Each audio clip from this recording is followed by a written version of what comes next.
Indiana got a good win, Cart. I don't even mean that with like any sense of irony. For the first time this like this was a good win by the Hoosiers. I was pretty impressed with their resolve. I was impressed with their front court. And all in all, I thought you saw really positive steps forward from a Hoosier program that kind of needed it. 89-76, a victory over Harvard. This was technically a neutral site game. It was in Indianapolis, though, so it was a home game for the Hoosiers. But two quick things from me, and then just open to your takes here. Malik Mack's awesome. Like, remember the name? Malik Mack is a stud. He is not going to play at Harvard for the rest of his career, and he's awesome. He's fantastic. And then Indiana on their side of things, kel'el Ware, 28, 8 and 3. He was 12 for 13 from the floor. We saw Mackenzie Mgbako have his first great game as a Hoosier. He had 18 points on efficient 7 for 13. Malik Reneau, 17, 5 and 4. You can do all the math on this. These guys combined to go 27 for 40 from the field. If you get those three guys to do that consistently, then we're actually seeing the quote-unquote best front court in America in Candy Stripes in Bloomington. What did you think of tonight's game? Yeah, I thought it was actually pretty impressive, and they showed great resolve, as you mentioned. I think sometimes, and I think speaking for myself and just honestly us as sleepers and us as podcasters, sometimes we always focus so much on like looking down the road or like what is this team going to do when they play example team A, example team B, when you really sometimes got to just give credit where credit is due. Like everyone wanted to point out after this game that, oh, Indiana, they're shooting like 24% from three on the season, and Indiana, they're like 300 in the country in 3-point percentage. That's a fact. It is. But at the same time, if you're not missing in the paint and you're not missing down low and you're winning the basketball game, who really cares if you're making threes? Now, is it something that you should have in the back of your head and be like, okay, down the road, you play a team like UConn where Hurley's like, oh, this team can't score outside the paint. They'll be able to kind of game plan for that, make it tough on those players. That'll be an issue.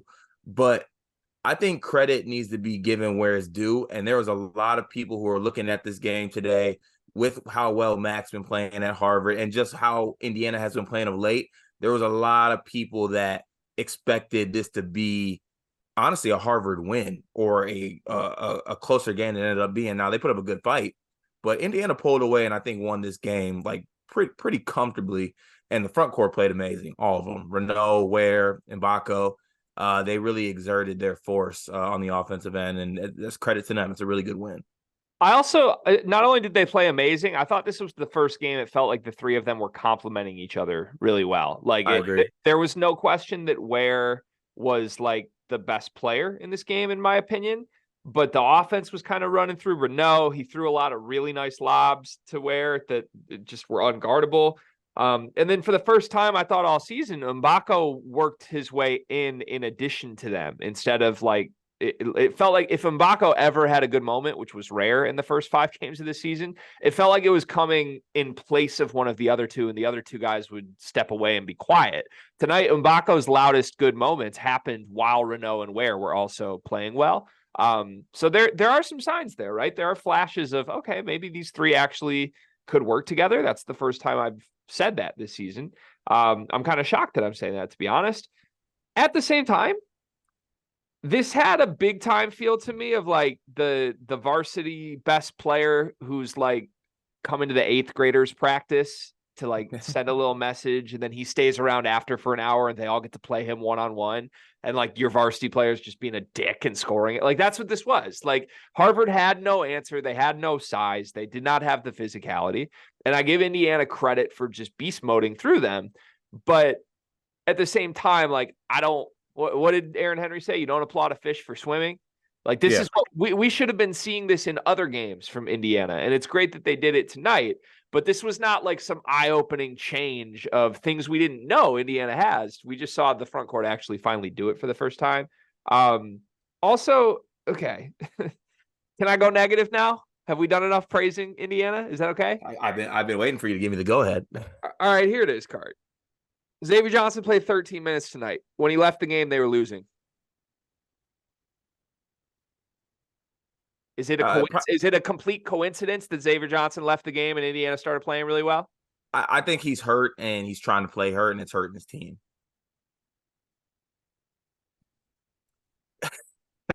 That's where I'm coming from on it. I look, I'm not here to speculate on injuries. We said before the season, we hope that Xavier Johnson is healthy. I will leave it at I still hope that Xavier Johnson is healthy. But when we talked about how absurd it was for Mike Woodson to bank on Xavier Johnson for an entire season and have no guard depth, a big part of the risk of that move was Xavier Johnson's injury history. So here we are. He plays 13 minutes in the first half, clearly playing through injury, clearly very ineffective, clearly hurting his team. Like it was what it was. Mike Woodson tried to have him come out and warm up for the second half. He was in pain in warmups. They bench him. Again, hope he gets better. They need him. They definitely need a good version of Xavier Johnson to get where they want to go. But just find it a little bit crazy that like Indiana was losing to Harvard when Xavier Johnson was on the floor in this game, and then all of a sudden they make a huge run when he's not playing. Well, you want to know what I kind of also thought about it, and this could be completely wrong, but with Xavier Johnson going out, that leads to the insertion of guys like Gabe Cupps and other guys. And those guys maybe don't have the same basketball mindset as Xavier Johnson, as maybe as far as like them believing in their ability to get their own. They know like what the bread and butter is. They know that they know that their first look shouldn't be to put the ball on the floor. It shouldn't be to dribble. It should be to throw it into our potential lottery pick big man down low when we're playing Harvard. It should be thrown into Renault down low when we're playing Harvard. It should be thrown into guys like Mgbako when we're playing undersized front court. So the dynamic did change a little bit for me just because I think those guys think differently than Xavier Johnson does. Yeah, Cardio Gabe definitely has a different approach than Xavier Johnson does. Tonight, he did such a great job in his role for the tune of 2 points, 3 assists, and 3 fouls on Malik Mack while he was shooting jumpers. Can we talk Malik Mack again? Really good and really fun. More importantly, you love him. If I'm Indiana, I'm getting the head start that I'm playing them. I'm in Gainbridge. Is it Gainsbridge or Gainsborough? What is it? Yeah, Gainsbridge Fieldhouse. Yeah, I'm in Gainsbridge visitor locker room. Hey, hell of a game, Malik. Hell of a game. We'll be watching you.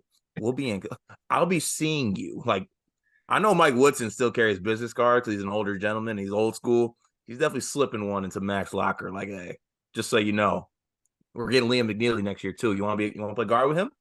Come on over. It's a pretty enticing pitch. Yeah, he's awesome. He's not going to be at Harvard long. I don't think he's like there's no way he's an NBA player after this season, is there? He's too little. No, because I think he's just a bucket kind of. I don't know if he does other. I mean, I'd also have to see it. We can't fall for the Ivy League trap, Greg. Like he's nice. Don't get me wrong, but we can't fall for the Ivy League trap. I'll fall for the Ivy League trap, and you know that means a lot when I'm the person saying it because I do not give myself the opportunity to fall for the Ivy League trap, and here I am saying I think this kid's the best player that's passed through the Ivy League in years. I don't think it's close. I don't think it's comparable. I think what he's doing as a freshman, it has taken guys until they're like junior seniors in the Ivy League to do. And this kid is not an Ivy Leaguer. I don't mean that in a mean way, but like he's not an Ivy Leaguer, but he's in the Ivy League. That's not going to last long. There's going to be a line at the Mac household this offseason. Somebody's going to win his services. And in the meantime, it's really fun to watch. He's already won the Field of 68, like major player of the week multiple times. So just a fun player. Love his game. Super swaggy flair to it. Everything is stylistically awesome. And he's efficient too. Like all these really tough shots like are going in right now at a really high rate. It's impressive stuff. Okay. Do you feel better or worse about, obviously you don't feel worse. Do you feel better though, actually about Indiana after this game? Yes or no? No, not really, because I don't think this is flying against any other team, to be honest with you. I feel good about Indiana for winning this game in the style they did. But as far as their outlook moving forward, I feel pretty much the same.